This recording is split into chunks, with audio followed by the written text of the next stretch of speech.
In our second part on music and business, we're going to look at the parallels between listening and innovation. What's that got to do with innovation? But first, we need a very quick music lesson. Now, there are 12 intervals in any octave, and I'm just going to demonstrate 8 of those intervals because scales miss out some of the 12 intervals. So we've got the major scale here, the do, ra, mi, fa, sol, la, ti thing.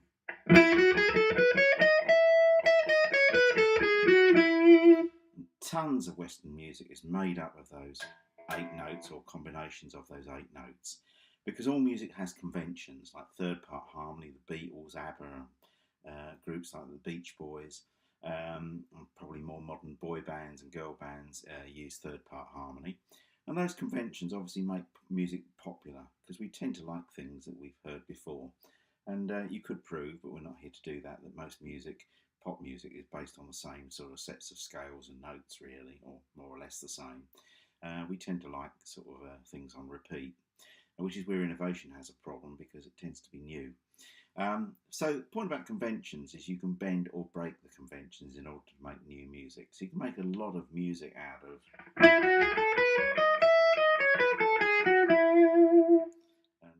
If we look at 2 important concepts in innovation, consonance and dissonance, we're going to look at them both in the sense of business and music, but music first.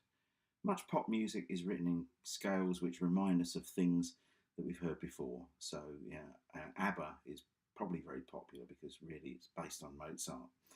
So ABBA is Mozart speeded up. That's a controversial thought.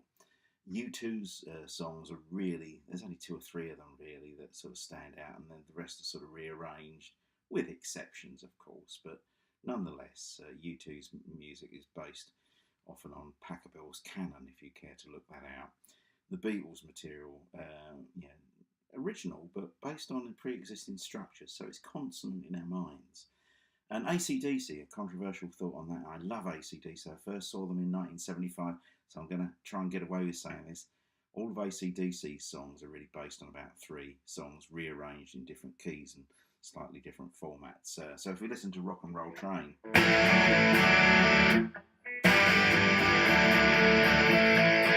it's a bit like Highway to Hell.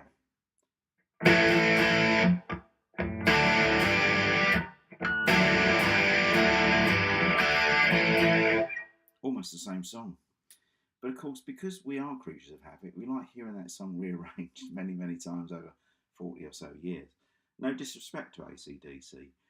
In Tom Peters' terms, the management guru, they have stuck to the knitting, sticking to the knitting. They've done what they've done very, very well and repeated it endlessly. It's a bit more risky if you start to think about how music can be dissonant sometimes. So that's consonance, really, playing stuff that accords with pre-existing ideas. And in music, that often produces a pleasing result. If we like AC/DC's first album, we might like their next album, and so on. And of course, much innovation is about thinking about things that are consonant with pre-existing thoughts. But if we're going to innovate, we often have to do a bit of dissonance. So let's look at dissonance. Firstly, in business, here's a diagram from Jerry Johnson that talked about how we perceive external events, a threat or an opportunity, and then a committee forms and we have a response to those events. Is either the idea or the issue is either ignored, or perhaps it's, we defend, there's no need to do anything about it, or indeed there's subgroups form, political defence, and the result is that we produce a solution to the issue that faces that's not adequate for the need. So, dilution happens in the world of organisations when we face an opportunity or threat, and sometimes our response is not adequate for that. That's what sort of dissonance often looks like in business. In music, it's just the same thing, but it's easier to spot. The difference being that dissonance in business costs you millions and billions of dollars, and sometimes in music you can make millions and billions of dollars from dissonance. So if you think about the song Paint It Black by the Rolling Stones, sorry to use an old example, it starts with a very simple minor sequence. And then it has this dissonant note. Now technically, we're not doing music lessons, but technically this note and this note are one interval apart, and you put them together it sounds a bit wrong. The point about wrong in music, it turns into an earworm, and people think it sort of sticks in your brain. So this is why you can make millions of pounds out of music and dissonance in businesses when people don't listen so well to an idea that's unfamiliar. So, better the devil you know, as Kylie Minogue would have said. Much Western pop music is based on familiar chord sequences. Essentially, this is why popular music is popular. And we love those earworms. If you don't like pop music, that's your prerogative. But nonetheless, pop music is popular because it contains familiar earworms, which we've heard many, many times before, and they've been laid down in their heads. We've gotten used to them. You know, they represented with different rhythms and structures and other things, but nonetheless, the basics are always the same. Whereas music based on dissonance, a classic example is the Black Sabbath song Black Sabbath on their first album. And the chords for this, in musical terms, are the first chord, or the zero chord, and then 12 up 1 octave, and then the 6th interval. So you get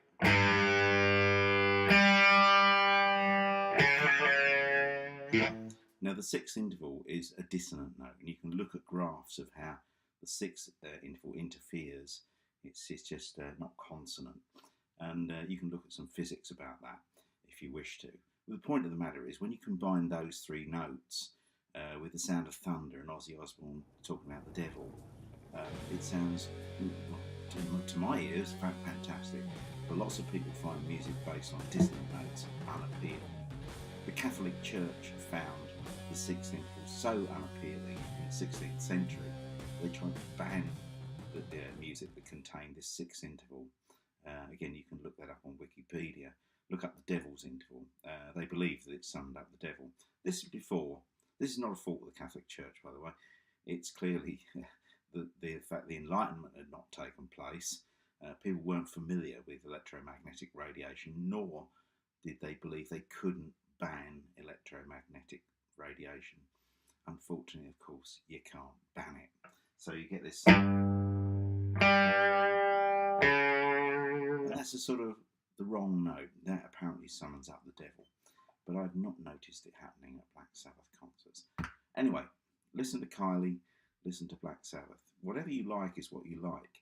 I'm just making some points that, generally speaking, some musical combinations are harder to hear. Now, what's this got to do with business, you may well ask? Well, leaders need to learn to listen to dissonant ideas. For example, 3M's initial mining mistake, if they'd have packed up having thought we've bought 3 mountains and they don't contain what we want, if they'd have given up then, we wouldn't know who 3M are now. So 3M built on that mistake and turned failure into a sort of an organisational design principle. Not repetitive failure, of course, but learning from failure. The other thing you can learn from music about innovation is constraints are really good for innovation.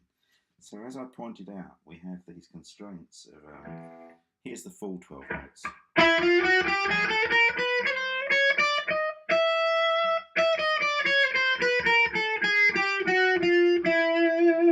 The major scale. And the blues scale.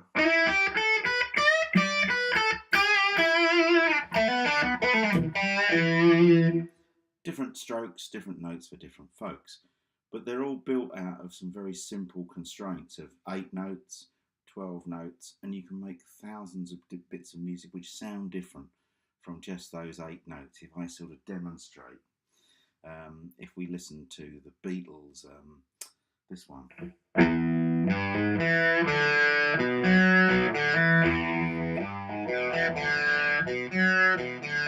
Day Tripper. If you listen to Beat It by Michael Jackson, it's almost the same.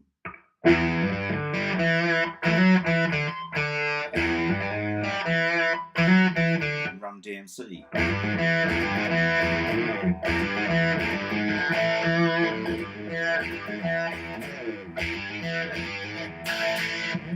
Enough music. But constraints are really important. People think, well, our industry's highly constrained, therefore we can't have innovation. Not true. The theory of constraints teaches you that constraints are really important. So if you're brainstorming and people say, well, we must have no constraints, I say, oh shit, politely.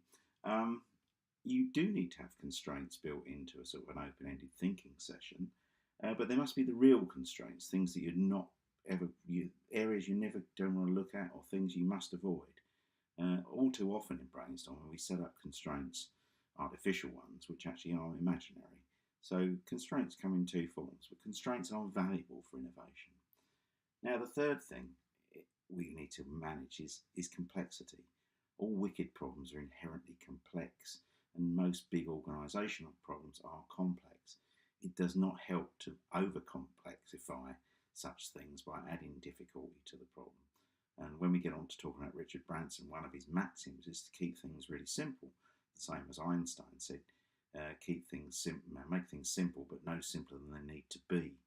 In other words, don't try and dismiss complexity, but learn to see the wood and the trees, but then simplify and see what is at the heart of a wicked problem. So there's three important areas that I think that you can learn from innovation: listening well, using constraints as a spur to innovation, and simplifying as much as possible.